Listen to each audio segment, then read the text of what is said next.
Oh yeah, we're so back to doing this. I'm filming this in December and I thought maybe I'll do a Christmas movie. That would be a lot of fun. But then I was stopped and immediately halted in my tracks. A movie called The Rally, where Kenneth Copeland plays a Spanish-speaking criminal. It's called The Rally! There is something that I must do. I should have done 20 years ago.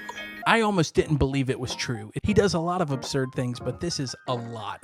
I want to watch this movie. Okay, welcome back to The Void, where I explain things to you as fast as possible. I find Kenneth Copeland to be a really fascinating individual, and I mean that in the most insulting way that I possibly can mean it. You're going to hear me using the terms minister or pastor a few times while talking about Kenneth here, but I want you to know I'm using the biggest air quotes around those words when referring to him. Our boy Kenneth is a prosperity preacher. He is part of the Word of Faith movement. Basically, it's this idea that if you pray enough and if you're good enough and your works are nice enough, that Jesus is going to give you a lot of sweet, sweet cash. And it's just stupid. 1936, Kenneth is born in Texas. He lived near a U.S. Air Force field, so that inspired him to become a pilot. Kenneth got married in 1955 to Ivy, and they had a child, and then they divorced in 1958. Then pretty much immediately, he married Cynthia in 1958, and they divorced in 1961. During that time, he actually had a Billboard Top 40 hit called Pledge of Love. Acting, singing, he's a Renaissance man. In 1963, Kenneth then married Gloria, and they've been married ever since. In 1967, he enrolled in Oral Roberts University, and he actually became Oral Roberts' chauffeur and pilot.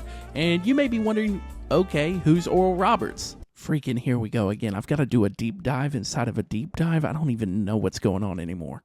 Oral Roberts was born in 1918 to the Reverend Ellis and Claudius Roberts. They were super poor growing up. In fact, he almost died of tuberculosis, but later on he went to Oklahoma Baptist University, where he was not able to graduate and decided to instead become a traveling faith healer.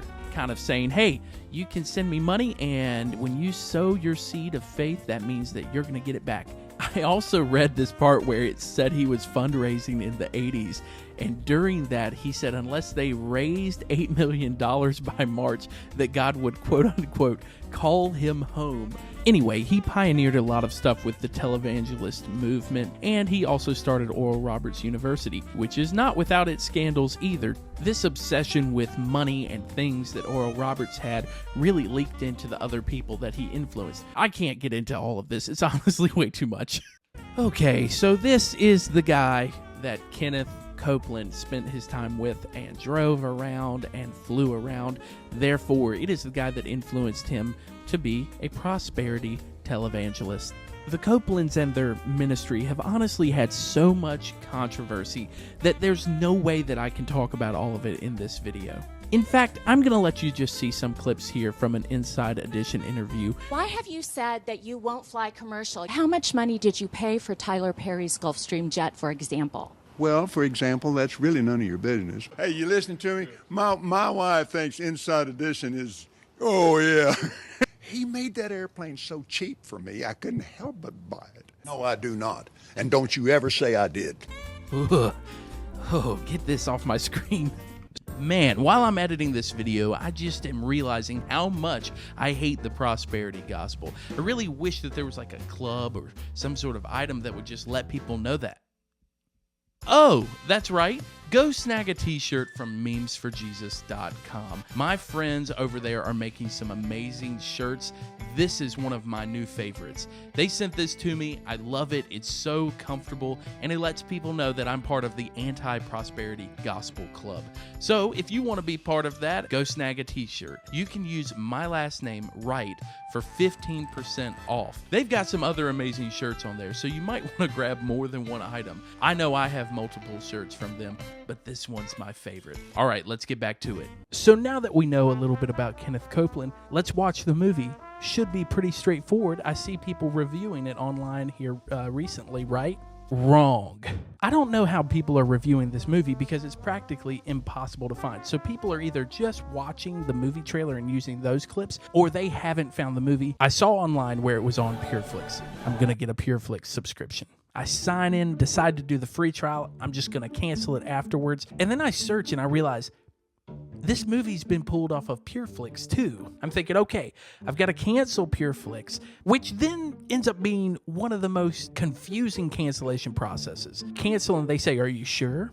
I say, yes, I'm sure. Hey, we have this movie for you. I don't want it. I want to cancel. We have other movies and we'll cut the price down. No, I don't want it. I want to cancel. Yeah, well, give us a reason why you don't want to cancel. Give us a reason now. So after fighting with PureFlix, I decide let's venture onto the internet. I cannot find it streaming anywhere. Did I resort to looking through some maybe different websites to try to find it? It's not there either. I go to the official Kenneth Copeland website. I'm thinking, am I going to give Kenneth Copeland my money? It's not there either. It's not on the Rally website. It's not anywhere to be found. I guess we're not going to be able to watch this movie unless we find an extra DVD on the internet. Unless I paid for that extra DVD, then we might watch it.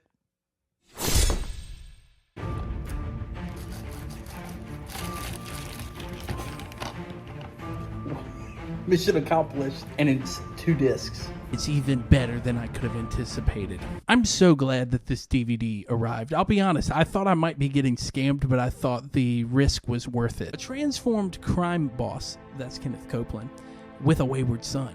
A young man who has lost his parents, a pregnant teen without hope, a persistent pastor, a young evangelist just trying to follow a hefty assignment. Though they live in different worlds, these characters all have one thing in common. The Rally. It's bigger than any individual. Except your mom. I can't say that. In this gritty drama from evangelist Rick Rayna. Wait, who's Rick Rayna? Let's dive into a little bit about who Rick... No. What? We've already done a deep dive. If you go, then I'm going to have to do a lot more editing. So I'm going to explain this to people just pretty quickly. This is on you. He's a friend of Kenneth Copeland. He's an evangelist who started this thing called The Rally. I'll throw up some information here. Pause it and read it if you want. Let's watch it. It's not filmed very well. It's over. I finished it.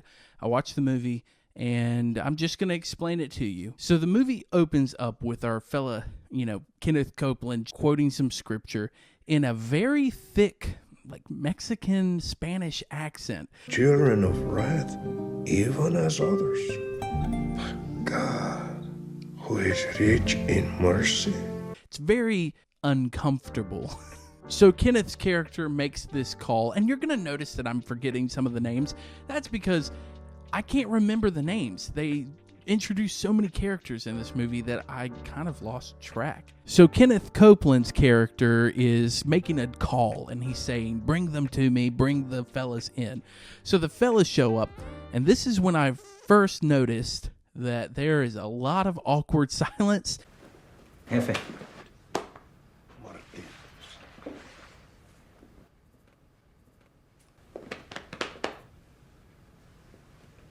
So Kenneth Copeland is essentially this kind of cartel type character who's running the city, and he takes his ring off, the family ring, and he sets it on the desk, and instead he puts on this giant cross necklace and says, My heart is no longer the same. To which we get the amazing delivery of Oscar-worthy acting right after. What do you mean? What about everything we've established? After that, he calls his son Junior and tells him, hey, you need to show up here, which then we find out the rest of the gang, they don't really respect Junior, that he's going to have to prove himself. So Junior shows up, and his dad offers him either the family ring or another cross necklace. Is it the same one? And Junior's like, I got to think about it before I just hop on a plane and run away from our crimes forever. So the next day, Junior shows up at the plane. Miguelito! And basically, he turns down his dad's offer of flying away with him and says, Papa, don't call me that no more. I'm a man now. No. The streets are calling. my name. So then we're introduced to the fact that Junior is now the crime king of the city. Becoming on they was just stupid dumb. I love fearing the power. Hey. Father like son, and I've been patiently waiting on my time to come. And now my father's gone, the son gonna take the throne. We see a bunch of footage of him just beating up people, and then he's beating up a car with a bat that is clearly already in a junkyard. Then he murders 2 guys. That's when we're introduced to Rick Reina's character, Rick. That's right, he's playing himself.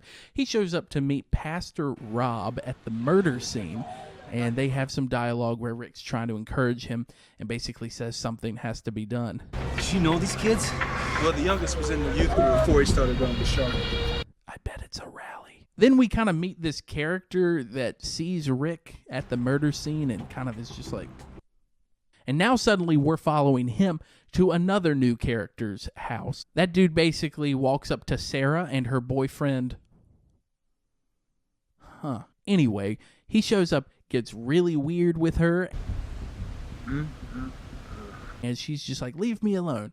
And that's when we find out that Sarah is actually pregnant with her boyfriend's child. The mom doesn't want them to keep the child, and Sarah does want to keep it. The boyfriend says they are keeping it, but then the mother is off who knows where. Now suddenly we're back with the other guy who saw Sarah and saw Rick, and now he's with another new character named Manny. I didn't really know what Manny's relationship was to this guy and what he was doing in his house, but he threatens him with a gun and basically makes fun of him for reading the Bible and for looking for jobs. What is this, huh? So now we're back with Sarah and her boyfriend. I still don't know his name. Anyway, they discuss having the baby and everything like that. This is our baby.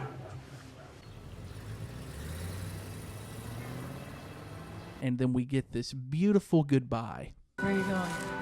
I gotta go. Hey, where are you going? I gotta go. So then we meet Sarah's mom. Sarah's mom is obviously an addict. So Sarah's mom is like, yes, I'll clean up eventually. You know, I'll do anything to make things right. I promise. I promise. And she says she's going to the store, which we all know what that's code for. She's going to go get more of the stuff. So anyway, Rick is talking to his wife about how he needs to get this rally going and how Pastor Rob needs to read his book. Hey, wait a second. Is this whole movie an advertisement for Rick's rallies and books? I mean, more people that are there, more people get ministered to. I'm going to call Pastor Rob and talk to him about the rally. I really think we need to get going on this. Make sure you take him a copy of your book. Oh. Also, I've been trying to figure out what his shirt says. It says something about prosperity, but I recognize that brand. And wait, I've only seen like 3 minutes of Kenneth Copeland. Why is he on the front of this? So now we're back at Sarah's boyfriend named... Oh, man. Anyway, he finds out that his dad is not home because he's at the bar and his mom is angry about it, and they have this argument where the dad practically eats the cell phone in order to yell at her in the bar. And then he kind of like gets a note from this girl at the bar, and they're not really sure what they're gonna do, and they just kind of whisper awkwardly to each other. So the mom and the son, aka Sarah's boyfriend, they leave and they're driving to go to, I think, the grandmother's house, and they see sirens and they see a bunch of stuff around Sarah's house. So now we're back at Sarah and her sister, and we find out that their mom hasn't come back, but then she is suddenly dropped off by the other guy that we kind of know. Manny is with Sarah and chokes out his nephew, and they go and try to help the mom. And that's when the boyfriend shows up. Sarah! What happened? Rudy is his name. We've got it. We're 39 minutes into this movie, and we just found out Rudy's name. So Rudy and Sarah are pulled apart in the midst of all the chaos, and now Rudy and his mother and sister head to his aunt's house. That's where we meet a classic sassy aunt character. Girl, is it that man you with? His eyes always roaming around looking for some different kind of booty.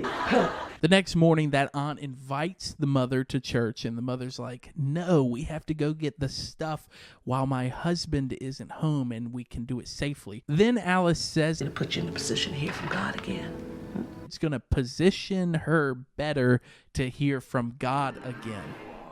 So then the mother starts writing a letter, and we never really find out if she goes to church or not. So now we're back at Junior. He's threatening people. He's getting money. Classic cartel stuff. Also, we're met with more lingering long cuts.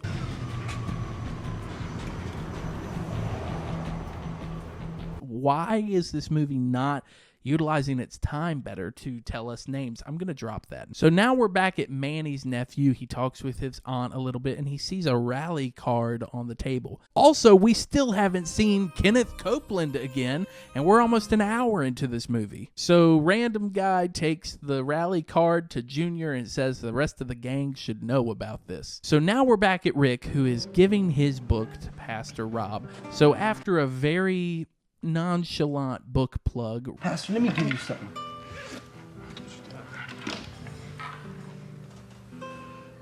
A Latino in God. I want you to read that, Pastor. Rick leaves with a long goodbye. Pastor, I gotta go. I have another meeting. All right. I gotta go. All right, later, my friend. I love you, sir. Hey, Love you too. talk to you later. All right, Hey. I'll start on this book. Read that now. All right. Let's see. Thank you. Then it clips to the fact that we now know that Junior knows about the rally, and he's threatening random college students with amazing t-shirts in the middle of the street. Now we're back at Rudy's dad, who turns down going out with his mustached friend for a night with the boys. The guys and I were going out tonight. Then we see Sarah's mom is in the hospital, Manny is with her, blah, blah, blah. This is so much jumping around. Then the husband sees a note from his wife, Shuri. Oh, that's her name. She basically says he's got to do something different than what he's doing. And then he sees a rally card. Now it's nighttime, and we're back at Pastor Rob's house, and he had someone break in, threaten him with a gun, and said, you better not do this rally. And who does he call? The police. Just kidding. He calls Rick. Rick then realizes someone's at his door, and he says all of the threatening things that he would say. In the name of Jesus, you better run!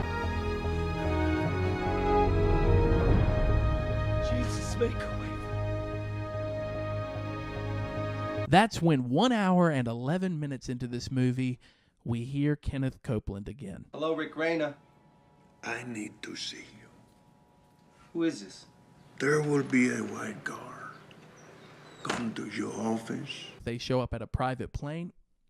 Wait, is this one of Kenneth's planes? This wouldn't be Tyler Perry's plane. Needless to say, I love when Kenneth Copeland does show up in this movie. Surprisingly, he's one of the better actors. Just can't help but smile when he shows up on screen. Kenneth's character tells Rick that he wants him to reach his son, and Rick responds like he has had an asthma attack. And you are the righteousness of God. Then we're hit with a motorcycle montage.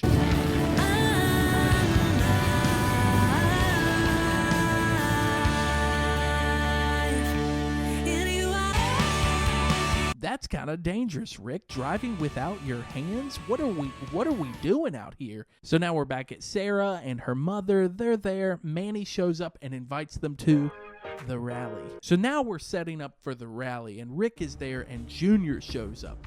When Junior shows up, Rick, well, he's pretty tough. I have a feeling you don't have an office in the city, huh? Junior asks the random gang guy to go kill Rick at this rally, and so now we're at the rally.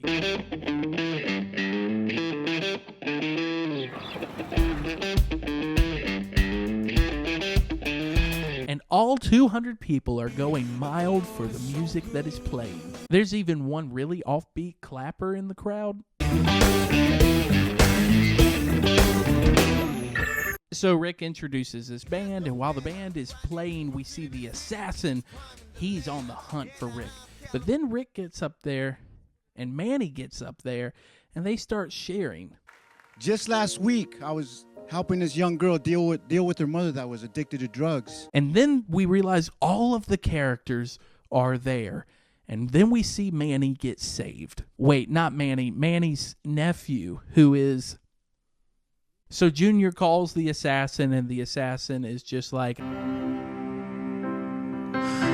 Sharka,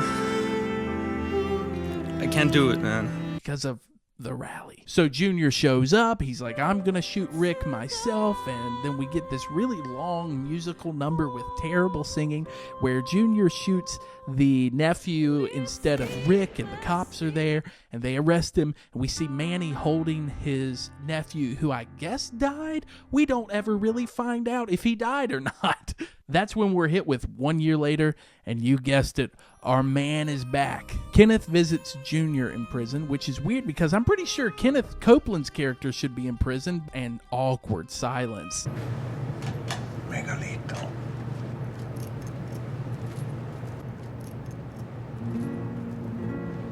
Kenneth's back with that cross necklace, and this time, Junior accepts the cross necklace. Yes, Pop.